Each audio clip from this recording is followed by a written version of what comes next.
வணக்கம். இன்று என்னுடைய சிந்தனை துளிகள். வருவதும் போவதும் இன்பமும் துன்பமும். வணங்கத்தக்கவர்கள் தாயும் தந்தையும். வந்தால் போகாதது புகழும் பழியும். போனால் வராதது மானமும் உயிரும். தானாக வருவது பாசமும் புண்ணியமும். நம்முடன் வருவது இளமையும் முதுமையும். அடக்க முடியாதது பசியும் தாகமும்.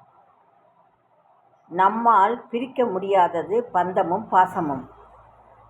அழிவைத் தருவது பொறாமையும் கோபமும். எல்லோருக்கும் சமமானது பிறப்பும் இறப்பும். கடைந்தேற வழி உண்மையும் உயர்வும்.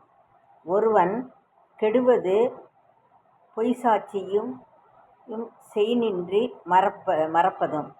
ஒருவன் கெடுவது பொய்சாட்சியும் செய்நின்றி மறப்பதும். இதுதான் இன்றைய சிந்தனை துளிகள். நன்றி, வணக்கம். இது உங்களுக்கு பிடிச்சிருந்தால் லைக் பண்ணுங்கள்.